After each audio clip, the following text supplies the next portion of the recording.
Nico Iamaleava was sort of a pioneer as our first NIL holdout. So could he now be involved in the first college football trade? At least a quarterback swap is on the table. More of that in just a bit. And North Carolina is lowballing transfer portal prospects. Is there a method to Bill Belichick's madness, or is that a losing strategy? Our guys chime in as the ultimate college football show starts right now.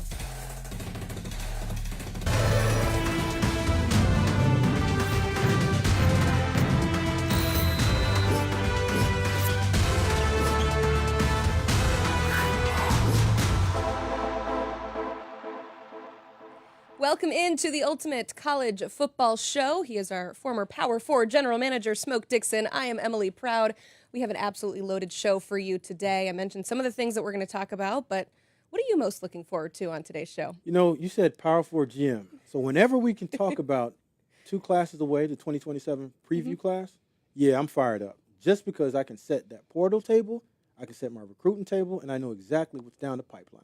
That's right. We have the class of 2027 rankings coming out tomorrow. So our friend Andrew Ivins joins us in just a bit to preview some of the prospects, because you got to continue to look ahead if you want to stay ahead in this game. But we're going to start the show as we typically do, and that is with the opening kick. Our friend and 24/7 Sports Portal evaluator Clint Brewster tweeted this today, quote, "In the transfer portal, you might have 2 minutes to evaluate a player and make a move. That's how quickly they fly off the board. You have 3 to 4 years to evaluate a high school player," saying that is per a college general manager.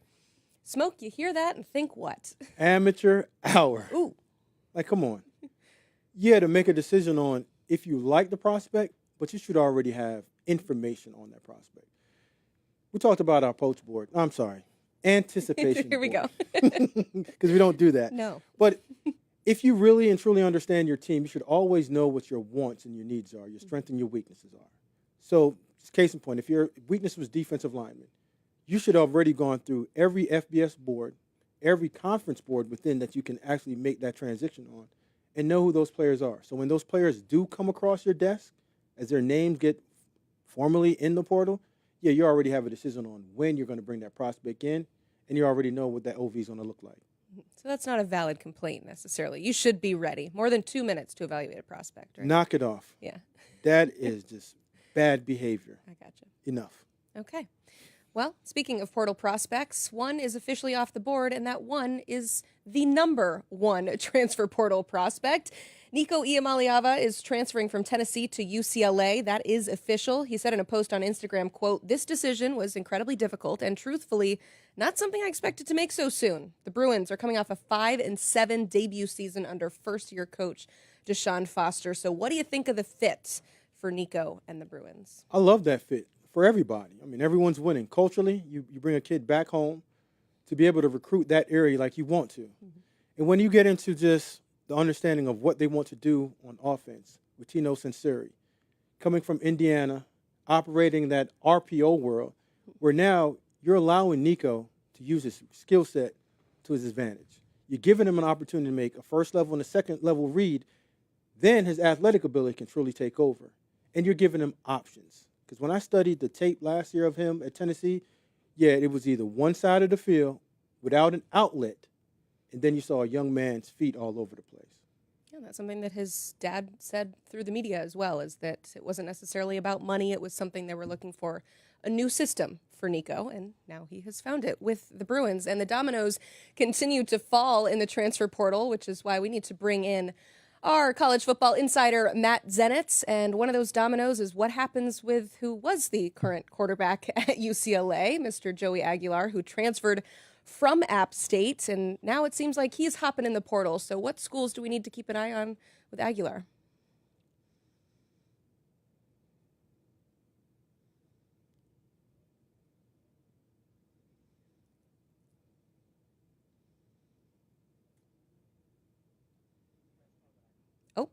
Sounds like we're having some audio issues with him, but I want to get your reaction to what we're seeing. We've talked about these quarterback dominoes all the time. Is one guy does this, then the next guy is going to do this. Real quick, what do you think about the shuffling at quarterback? It's always going to be a trickle-down effect. And for the quarterback position, is how do you fit? There are some difference makers out there, and there's some game managers out there. for certain situations, you need a manager to manage your operation. Yeah, but everybody is looking for that starting job, and it sounds like we have our Matt Zenitz is back here with us. I know you're giving us some good information. We just want to be able to hear it. So where is the interest level from Joey Aguilar? Well, first of all, sorry about that. I didn't want the phone to go off or anything like that before I came on, so I had things muted. So that was a mess up on my end. I apologize. So with Joey Aguilar, once things got finalized with Nico and UCLA, and the UCLA staff informed the team's quarterbacks yesterday that this was the direction that they were going, it seemed almost like a foregone conclusion that this was going to be the decision for Joey Aguilar, who was not only a productive player the last 2 years at App State before transferring to UCLA, but was in line to be the starting quarterback for the Bruins before the addition of Nico. So now he informs the UCLA staff this morning that he's going to be entering the portal. He's now officially in there, and he's expected to garner interest from, I'll say, multiple Power 4 schools, other programs such as Tulane to go along with that. And yes, I know everyone's curious about the Tennessee part of it. It does seem like there could be some semblance of interest from Tennessee. I'm not ready to put a percent on it in terms of just how likely it is that he ends up in Knoxville, but it does at the very least seem like there could be some semblance of interest, which obviously would be beyond fascinating if this somehow ended with a Nico Joey Aguilar swap here. Matt, in the wee hours of the night, you said it, I saw it, David Stone jumped into the portal, former 5-star player for OU, then quickly withdrew his name. What happened? So Oklahoma didn't want to lose him, frankly. So he made the decision Friday to enter the portal, officially shows up in there Friday night, and essentially Oklahoma had worked for a couple-day period to get him to reconsider and have this end with him remaining in Norman. And that was a nice Easter present for Oklahoma, Brent Venables, that staff yesterday, when David Stone, after continued communication with Oklahoma, decided to withdraw his name from the transfer portal and stay at Oklahoma, which removed not only a former 5-star class of 2024 top 10 overall recruit, but at that point, David was actually the top-ranked, best available player for us in the transfer portal. So not only a noteworthy development for Oklahoma, but a noteworthy development just with the transfer portal as a whole. I know our poor transfer portal rankings team had to come together, rank him real quick, and then all of a sudden he's right back at Oklahoma. But for those teams that were looking for a defensive lineman, there's another guy that's potentially available, Murad Watson, coming out of Syracuse. So what have you seen as far as early buzz and his market in the portal? Significant early buzz. So Murad Watson, I can say very confidently, is going to end at a high-end, elite, national championship contending type program. And I'll say, first of all, with Watson, for people unfamiliar, freshman All-American last year. It was one of Syracuse's not only top young players, but really one of the best players on their team, and had established himself as one of the premier young up-and-coming defensive linemen in the ACC.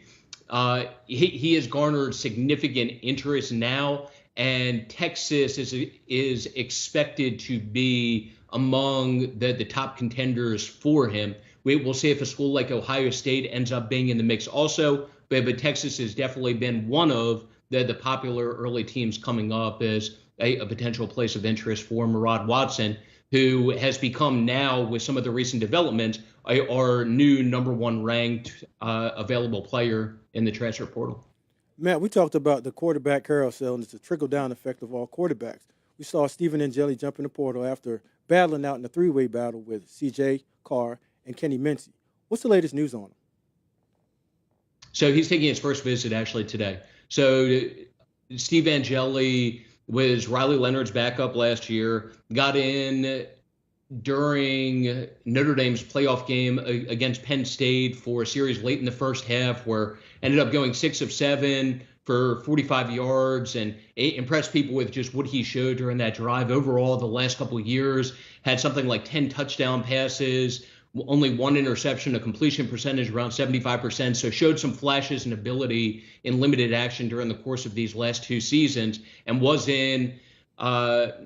part of that competition at Notre Dame with C.J. Carr and Minchie, and now is looking for an opportunity elsewhere that he can go in and have an opportunity to start. And the first visit, once again, now is Syracuse, and currently taking that visit with the Orange as we speak. And that's a program, obviously, that loses Kyle McCord, but with Kyle McCord last year was ranked #1 nationally in passing. So understandable how that would be an attractive potential destination for a free agent quarterback. Well, we know that there are plenty of teams who would like a free agent quarterback, so we'll see what happens with Steve Angeli. Matt Zenitz, thank you so much. You can go ahead and put that phone, or I guess us, back on mute so you can listen to the phone. I'm sure it's ringing off the hook right now with the transfer portal alive and well. You can get more from him on 247sports.com. The portal is open for a few more days. And then, of course, there comes all of the commitments and the new destinations, so make sure to check back often for some updates. We have a quick question we want to get to on YouTube, an ultimate burning question, if you will. Our friend Mitchell Case is asking, does Joey Aguilar fit Tennessee's offense well? What do we think? Absolutely. Quick trigger, good decision maker. And again, it's a game manager, because when that Tennessee's offense, you don't necessarily need someone to come in there and be a game changer. Just come in there, manage to get the ball to the right people, and have the offense just running smoothly. Yeah, I think Tennessee fans saw that he entered the portal and that there was finally some buzz around a quarterback, so now they want to know, okay, well, if he's available, how does he fit? So sounds like some good vibes there. Hey, if you have any ultimate burning questions, go ahead and drop them in the YouTube chat. We will do as we just did and answer those questions live, so make sure to do that. Also, hit that like button. It really helps us out. The free like button, that's right, it's free. All you have to do is just tap it, and it helps us accomplish this goal. We are on the road to 1 billion views. We are so close, so all you have to do, all we ask, is just tell your friends. And if you do that, then we'll do this, because in honor of our pursuit, we are also holding a giveaway. We are giving out yearly VIP subscriptions. Here's how you enter. Take a photo of you watching 24/7 Sports on YouTube, share it using the hashtag Road to 1 billion. I got to give a quick shout out to my guy Hogbone on X, who entered last week. So if you need an example of how to do it correctly, go check him out.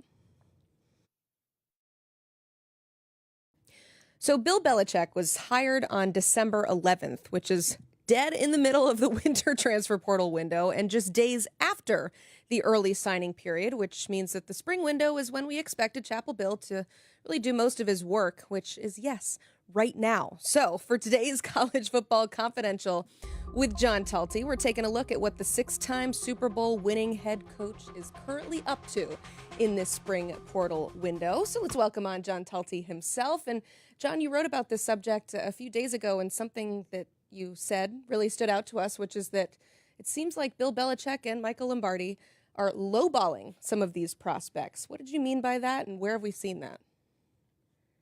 Yeah, I think what we're seeing is UNC is really sticking to their guns in what they're going to pay and what is a, what do you want to call it, inflationary or what. It's a market that's been booming. We saw it in December. It has rolled over into the spring, where you're seeing this combination of the last NIL dollars before this potential third party fair market value review plus rev share money, in which we're seeing, guys go for huge amounts of money. And from talking to different people who have negotiated with UNC on different players, they're whatever the market might be paying is not necessarily what UNC is going to pay. There are a couple examples that guys have told me of, a guy might be going for 7 figures plus, and UNC might come in at, a third of that or somewhere in that department. And, in some ways you can look at that as, a really strong point from UNC of that they're not going to spend just what the market says guys are going for. They're going to stick to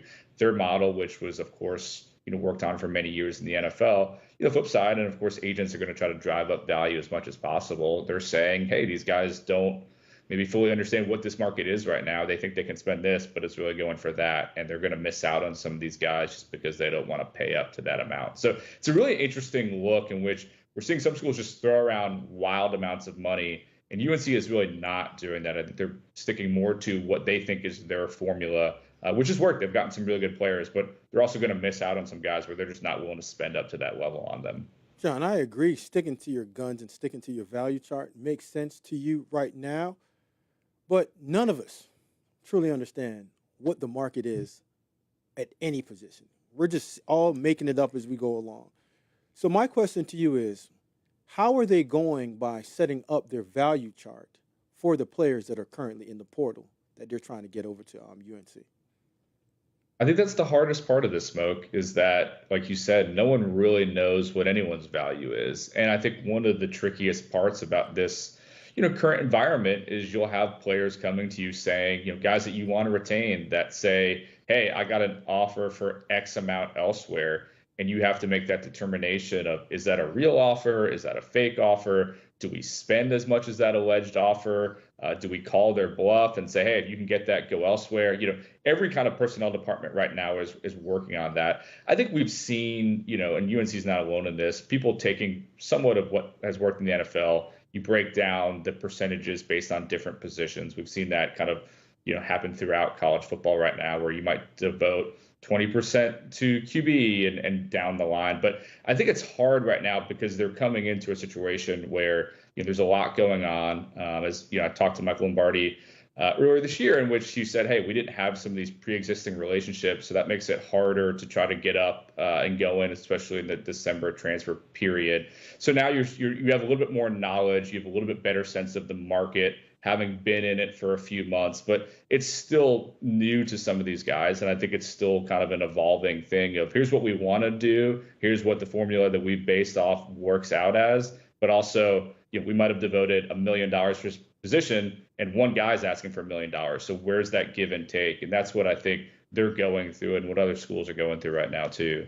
Yeah, they're not just building a roster, they're trying to build a culture too. And a lot of it seems like it stems from their experience in the NFL, but we want to throw up an interesting quote that we saw from Michael Lombardi. This is, of course, the general manager of North Carolina football. We're not just acquiring talent, but building a team. What's best for Carolina football comes first, and sometimes what's best for an individual is what's best for the team. And so, of course, that's not just about bringing in talent, but that's also keeping some of your own. So, John, what have you seen as far as their strategy for retaining the players that they inherited? It's been interesting. I think we've seen some really talented guys hit the market. I think Bo Atkinson is probably the number one guy in that department, where we've seen, numerous prominent schools, Ohio State, Georgia, South Carolina, immediately show interest in this guy who's, going to be a 7-figure guy from everything that I've been told. UNC was not, my understanding, willing to, put him in that department. And so, again, that's kind of one of those situations where, the market is saying we'll pay X for you, and internally they're saying we only value at Y. And I think that's what's been an interesting, again, how they come up with that number, I think is really, it's based on two guys. That's Bill Belichick and Michael Lombardi, who you just mentioned. They're the two ones that are making these calls, making these evaluations. And, I think one of the most underrated things within college sports right now is retention, and it's paying up to retain guys. Like right now, pretty much every agent I know is trying to get more money for their guys. They're trying to get, whether they're leveraging other opportunities or not. And a lot of times we don't even hear about guys who got retained for more money. That's not the same amount of news around guys who hit the portal and we see them get paydays elsewhere. So it's one of the most underrated aspects, I think, of a GM is preventing guys from going into the portal. And I think to this point, I think it's understandable there was going to be a transition period where guys are going to leave with a new staff, a new group of people. But certainly there have been some really talented players that have hit the market. And UNC, again, they've done a good job of bringing guys in. But, I think a guy like Bo, that's a guy that I think would want on your roster moving forward. And ultimately UNC decided that, he was out of their price range to some extent. And, it'd be interesting to see whether that pays off long term. John, one of the craziest things that you can do in the NFL, but you can't really do in college, is just you and the head coach go into a room and put your own entire team together. Because in college, it's a collaborative effort that you have to use every single person in the building, regardless if it was the secretary or the janitor, because it's recruiting. And there's somebody that knows something about that particular person that you can use to your advantage in terms of either retaining or acquiring that player. So the message that I would give to North Carolina is lean on your coaches. Lean on everybody within that room in order to help you make those proper decisions, because when it's just two people that's been in the NFL all their lives, college is a completely different ball game. It's who you know, where you've been, and it's like real estate, location, location, location. Because a lot of these kids, they probably heard about the Patriots way, but they're 19 and 20 years old. They don't even know who you are. Their parents do. So the fact of going into a situation or a negotiation and trying to leverage it by saying you have to come play here, because if you don't, you won't get into the NFL. They're looking at you and say, I don't even want to go to the NFL. I just want to get paid. But if there's somebody in your building that understands that all this kid wants is $300,000 to stay on, they can give you that information. But if you remove the coaches from that decision or information that you've used to collect, then you can go into it blind and you can lose out on a player like Bo Atkinson. Yeah, it's a great point. And clearly, to your point, Smoke, they're selling the NFL experience. They've talked about being the 33rd NFL team. That's what they're selling. And we've seen guys have success doing that in the past.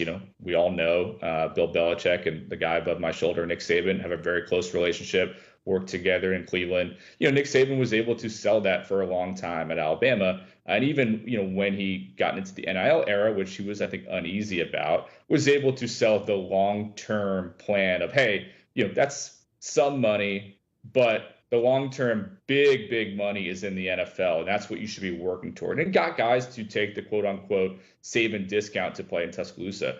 I think that's, part of what UNC is selling is like, come play for Belichick. We've won at the highest levels of the NFL. We know what the NFL is looking for. We're going to get you guys developed and in the league, and that's where you're going to make the really big money. What I think is interesting, though, is that, again, in this current period, we'll see how it plays out long term as we get house settlement and all that stuff figured out. But in this current period, the numbers have gotten so huge that I almost think some of that argument has taken a little bit of a hit, because you can make $4+ million a year, as we believe some of these quarterbacks are making. That's a lot of money. I mean, you can make more certainly in the NFL long term, but that's a lot of money, even just in the short term, that I think some guys are saying, I want that long-term NFL money too, but if I can make a few $1 million in college, like, it's a pretty big deal. I don't know that I want to play somewhere for $500,000 when I'm getting $3 million elsewhere. And I think that's what some schools are realizing, that there is a certain level you're going to have to spend up to if other schools are, again, determining your value is 7 figures and beyond. Yeah, based on what we've heard during this portal window and the last one as well, just this cycle in general, is that a lot of places are overpaying right now, A, because they can, because we don't know what's going to happen with the house settlement, but B, because that's just, like you said, it's the going rate. It's hard to determine that market, but I'm sure, like John said, he's getting a lot of advice from Nick Saban, but there's only so much he can offer up because so much has already changed in the sport. But so far, they have brought in some prospects. I think looking specifically at the quarterback position is where it's been really interesting, and bringing in Gio Lopez from South Alabama, a guy that I think a lot of teams would have been very interested in and were during his short time in the portal. But they're also bringing in the #1 transfer portal quarterback right now, and that's Jaden Rashada, which is a name that I know viewers know very well as he's bounced around college football for the last couple of years. He's coming in for a visit on Wednesday. So what have you gleaned as far as their total strategy at the quarterback position?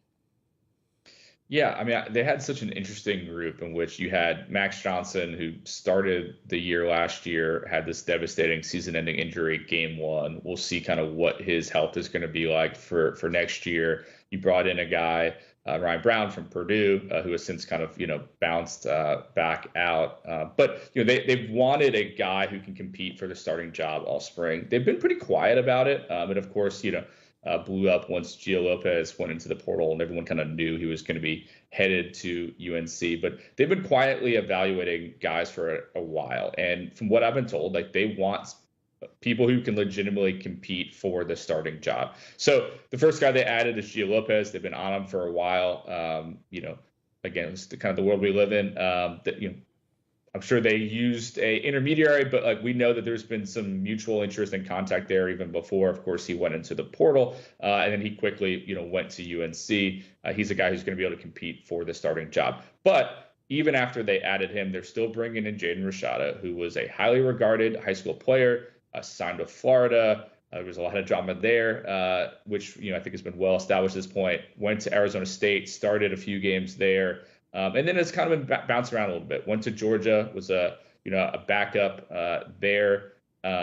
Looks like looks like he's not going to be the starter. He knew that, kind of realizing with Mike Bobo coming back. So decides I want to hit the portal. Did that in December. The market didn't fully materialize for him, I think, the way that he thought. But now has a chance to potentially go to UNC, compete for that starting job, and leads what could be a really interesting QB room when you think about if Gio Lopez is there, if you have Bryce Baker there as a 4-star recruit who came in, Max Johnson coming back, and then potentially Jaden Rashada. A lot of star power. We'll see who kind of emerges out of that. But I think that's a really interesting room and could have a big impact on what Bill Belichick's year one results look like.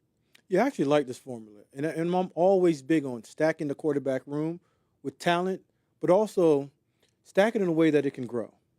Because you understand right now that Gio Lopez coming in, he should be the starter. I mean, he's had the most time on task, and he's been really productive at South Alabama. He knows how to play college football at a good clip, get the ball out of his hands, into playmakers' hands. And all in all, you're looking at saying, if we can get one good year, maybe even 2 good years out of him, we're just okay. But when you look at Jaden Rashada, you're saying this guy has untapped potential. Yeah. This is a young man that we can bring in with Freddie Kitchen, develop him, teach him how to play the position because he hasn't played a ton of football. He's bounced around. So come find a home, sit down, get to learn how to play the game. And in a couple of years, maybe 3, you'll be okay if you can wait. And we understand how the portal game gets. But then you have Bryce Baker that's sitting there too as a young freshman. And you look at him and say, okay, you have an opportunity to see the entire process from a young man that we got in out of the portal, 2 that we got in out of the portal. And if we can develop them at the rate that we're saying we're going to, then maybe your last 2 years you can be perfectly okay for you to enter what everybody else is believing now. If you go to North Carolina, you're getting the daggone NFL draft. If you're selling that, that's an easy sell for that quarterback room, which I think can work. But we all understand what competition does. And the value of the quarterback position in the portal, 1 or 2 of those guys might not be there for the next 2 years. But they're doing enough to plan if they do leave it. If they do lose one, they'll be perfectly okay. Yep. Once again, Jaden Rashada is planning on visiting Wednesday, so there is some mutual interest, but nothing is finished there. John Talty, thank you so much for all the great insight. Hey, speaking of Jaden Rashada, for some reason you are not familiar with his story. It is detailed heavily in The Price, What It Takes to Win in College Football's Era of Chaos. It is co-authored by John Talty and Armin Katayan. You can buy it wherever you get your books these days.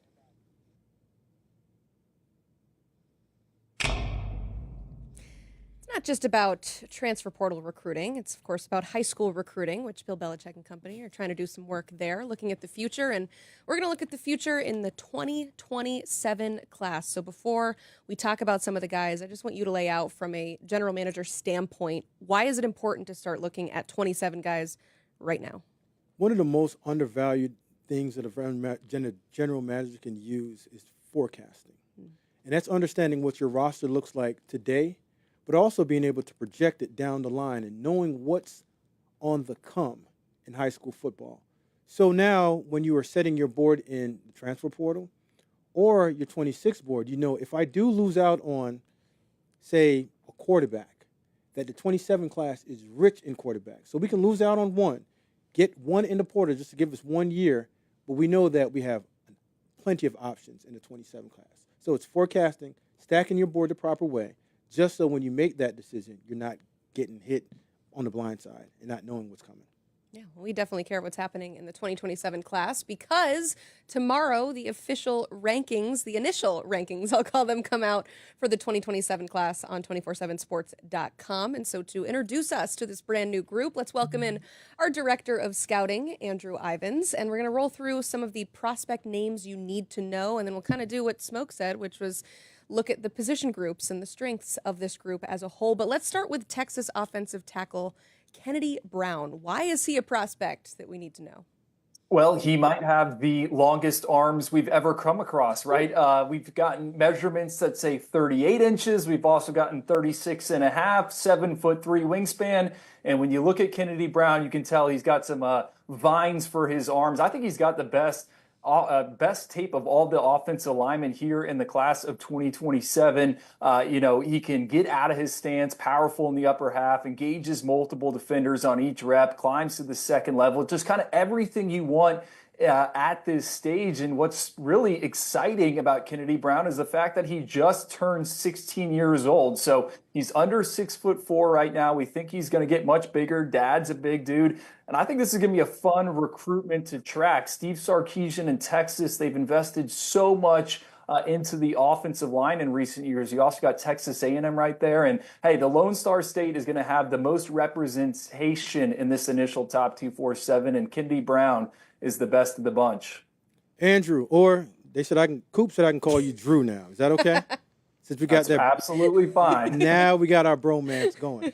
Listen, I'm a DB guy, so I want to talk about Chance Gilbert. Fast, athletic, but why do we need to know his name? Well, I think he's a five-tool center fielder, right? You said it. He's fast. He's got some of the best track times here in the class of 2027. And I think he's got some KJ Bolden to his game, another split safety that can clean up mistakes. And really what stands out to us about Chance Gilbert is his ability not only to be a zone and space defender, but you see him right there, the physicality. He can run, he can fill the alley, and he can also man up in coverage. This is a kid that had 18 pass breakups as a sophomore, 2 interceptions, super instinctive. He's going to boost the havoc rate wherever he ends up on defense. And, he can prevent touchdowns, but he can also create some takeaways. Bake into the fact, again, just how fast he is. And you can see why Georgia, Alabama, and Clemson have already made Chance Gilbert an early priority. Whew, you can see that speed on tape right there. You said that we're going to talk about a lot of Lone Star prospects, so let's throw another one out. Defensive lineman Jalen Brewster. Why is this a guy we need to keep on our radar early? I love this kid, right? He is a 300-pound Wildcat quarterback at Cedar Hill High School, which has plenty of offensive talent. Our guys, Gabe Brooks, Hudson Sanders, had a chance to see Jalen Brewster 2 weeks ago at the Under Armour camp in Houston. They came back. They were raving about his workout. Hey, man, this guy moves so well. Well, it turns out we checked the data, went into the database. Jalen Brewster has the 6th fastest 40-yard dash time out of any player over 300 pounds on the UC report. The guy right behind him, that would be Jalen Carter, former first-round pick, now Super Bowl champion. So this is what we want to bet on in terms of another young player. You see the range, the change of direction. He's rushed primarily from a 2-point stance. We view him as more of an interior guy, but man, he is someone that has a chance to impact the snap every single play. Andrew, we talked about just impact, and you just said it. And we know that who impacts the game the most? The guys that can get to the quarterback, the edge rushers. And we understand that the 2027 class is deep, but what makes them so special in your mind? Well, I think there's a little bit of everything when we talk about this group of edge rushers. And as it stands right now, I think we're going to have 10 inside our top 64, right? So that would be a first or a second round projection. It starts at the top. You got DJ Jacobs and LaDainian Guyton there in Georgia. 2 different players, right? DJ's, a bit taller, a bit longer, more of a leverage-based player, while LaDainian Guyton is more a speed and space, right? He wins with that get-off. You also got KJ Green out of the state of Georgia, so a really good trio there. Zion Forstall, elite tape. That's a kid out of the New Orleans area. Love the way he redirects. Kind of a unique background. Play some rugby there at Jesuit school.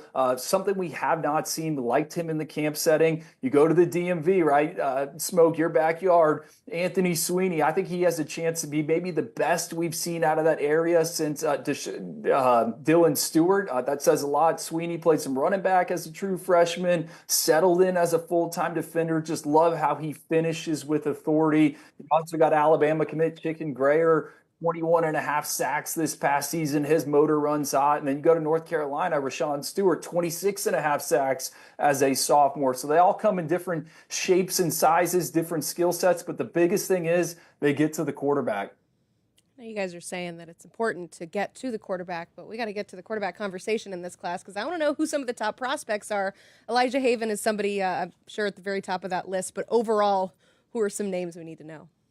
Well, Emily, normally kind of when we expand from 100 in the rankings to 247, we hand out some 5 stars, and I don't think we're going to have a 5-star in this update. Don't get me wrong. We like Elijah Haven, what he brings to the table. He was the Max Preps National Sophomore of the Year. He went 14-1, led his team to Louisiana Division III Select State title game, threw for over 3,000 yards, ran for almost 1,000. Yeah, he's 6'5". He's a basketball kid. He's a power runner. Want to see a little bit more as a passer, his ability to attack that second level, throw into tight coverage windows. So we really like Elijah Haven. He's out in front, but there's 2 notable legacies that are chasing right behind him, and 2 names you guys definitely need to know. Gunnar Rivers, son of Philip Rivers, and then Colton Nussmeier, who is Garrett Nussmeier's younger brother. I mean, you see it right here, Gunnar Rivers. You turn on the tape, you might think it's dad. They have a near identical throwing motion. He has started 25 games already. He's thrown for a top 247 best, 7,000 yards. Just an elite processor, Gunnar Rivers is. And you can tell he's kind of been around the game from a very young age. Now, the thing is, sheltered recruitment kind of reminds us of Arch Manning. He's not a kid that's done any camps. We haven't seen him throw in person, so kind of being a little bit conservative with Gunnar Rivers. On the other hand, Colton, just like Garrett Nussmeier, this guy can touch the deeper parts of the field like few others. I think he's got maybe the best arm early on in this 2027 cycle, but, he's only started 10 games, went 6-4 as a first-year starter this past fall, completed less than 60% of his passes. He's a lefty, maybe not the most mobile guy, and he's another one where we haven't had a ton of exposure to him. The last guy I got to bring up, Kavion Bryant, also in the state of Texas. I think this guy is the best pure playmaker at the quarterback position. And I want to be cautious here, right? But stylistically, he reminds me kind of a mix of Cam Ward and Kyler Murray. Now, I'm not saying, hey, this is the future #1 overall pick, but what I mean by that, he throws like a shortstop, changes the arm angles, evokes a ton of confidence like Cam Ward does, but he's also a dynamic runner like Kyler Murray. Completed over 80% of his passes this past season, 34 touchdowns to just 3 interceptions. Kavion Bryant, he's also an elite basketball player. I'm talking about a guy that has, mid-major college basketball offers. Sounds like he's going to focus on football, and that has us fired up because we think once Kavion isn't doing the AAU and he focuses on quarterback, we're going to see him take even more of a developmental jump. It has me fired up, too. I don't know about you. We were here in studio watching some of that tape, and I think there was one clip where he was literally a blur. He was moving so fast. So a lot of exciting prospects to learn about today. And tomorrow we will find out where you have them ranked in the initial ranking for 2027. Andrew Ivins, thank you so much. You can check out more of his work on 247sports.com. Once again, those initial 2027 rankings will drop tomorrow, and we know that you all will have thoughts on it, so make sure to share those with us because we are looking forward to learning more about the 2027 class. Time for us to answer your ultimate burning questions. By us, I mean Smoke. I just get to read these. Let's go Instagram at BruinsRuler93. Can UCLA win 6 or more games in 2025? They got the quarterback now. What do you think? I'm going to say Nico can give them one more. Okay. I mean, they were 5-7 last year. Mm-hmm. You know what, Smoke? Get off the fence. Okay. I'm going to go up to 7. Give it to us. I'm going to go up to 7. Okay. Just because he's that dynamic. And with Tino Sinceri running an RPO offense, does not have that many playmakers around him. Mm-hmm. But when you look at the schedule, I mean, the first 3 games, he should be lighting the world on fire. Then you have to go to Northwestern. There should be another W.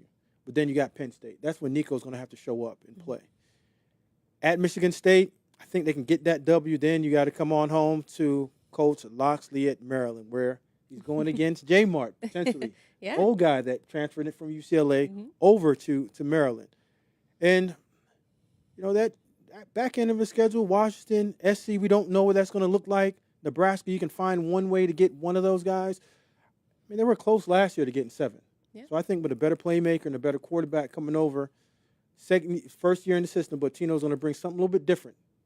I'll give him 7 wins. Okay. Yeah, I mean, you always look at the UCLA schedule now that they're part of the Big Ten, and you worry about travel element of it. But it seems a little bit more manageable this year compared to last. Yeah, they're not flying in crop dusters anymore. They got like They're flying nice, yes, but Yeah. it's still far and it's different time zones and it's all that thing. No, I'm making excuses for him. tomato. They'll Former get out coach there here and is play. like, you just gotta get used to it. And yeah, especially with your time in the NFL, you know what travel looks like. Thank you for that ultimate burning question. We got another one here from X, from @allabouttheU01. What will be the impact of the changes to the timeout rule? Yes, this kind of came down the block late last week, trying to implement some rule changes to avoid the faking or feigning of injuries. And so they have done something. What do you think? Yeah, I think it's going to create a more advantage for the up-tempo teams. Like, you can't slow us down anymore. Like, knock it off with the fake injury and having the 8th defensive lineman hold his hamstring, but in 2 plays come back in. Yeah. So that would just help just the rhythm of the game. Because last year, just watching the last couple of years, it became really, really choppy. And teams with momentum, teams that use the tempo offense to their advantage, it sucked. So I know Lane Kiffin is probably happy. Heupel is really happy. And it'll be a more smoother operation with the college football game. Yeah, so the official rule change is essentially once the ball is placed, and if after that you have to bring on medical personnel for an injury, well, then you have to use a timeout. If you don't have a timeout, then it's a delay of game, 5-yard penalty. So I want to correct you. Lane Kiffin probably will not be happy about this, correct? He seems like the poster child for using this. No, but teams, He got a slap on the wrist verbally from the commissioner of the SEC. But teams use it against him as well, too. Yeah, because they're Right? a So tempo it's- offense. They're Yeah. a tempo offense. So it's a give and take. Yeah. Like, he understands the value of slowing down the team. So he uses that towards his advantage to make sure that he gets a proper play call on defense and the right personnel on the field. But for him, like, he wants to play fast. Yeah. He wants to get up to 80 to 90 plays a game. Yeah. So it's a give and take, but I know there's a lot of trainers going to be upset. They don't get that TV time anymore. It's too bad. Unless you come out before the ball is placed, then you're fine. All right, let's get to another question here that was submitted. Oh, this one is Louisville. Can Louisville win the ACC and make some noise in the college football playoff? I believe this is one that came from the YouTube chat from earlier. Well, you know how I feel about Miller Moss. And I think Miller Moss can give them a real good advantage. And you're looking at the schedule. At Pitt should be somewhat difficult, but I think they should get through that. Miami's going to be a tough one. Going down to South Beach is always tough to go play in Miami. I don't know if I've ever won a game down there. Too much fun things to do. But at the end of the day, I think Clemson has this. Clemson just has a better team. I mean, it's a great question. I love to give my guy Miller Moss in Louisville some go at it, but yeah, I can't take that hot take on. Not gonna catch me this week. All right. This one was from Antipas 1611, and he added a little bit of context. He said, "It seems like Brom is capable of making Louisville a contender. You believe he's capable? You just like Clemson better." Yeah, Yeah. You can contend all you want, Yeah. but in all actuality, contending is just a big word for just losing when it counts. And I think Clemson, bringing back the same offense, Cade Klubnik, Coach Sweeney's ready. That defense is, man, that defense is on fire. Yeah. And playmakers. I just think the continuity and just Clemson just being back to that Clemson state of mind that we're not hearing a lot about. I think Clemson's on the right track for this. Yeah, using the portal a little bit too, bringing in some pieces. The right ones. He's spending a little bit of money. Yes. Yeah. Stop being Slowly cheap. but surely.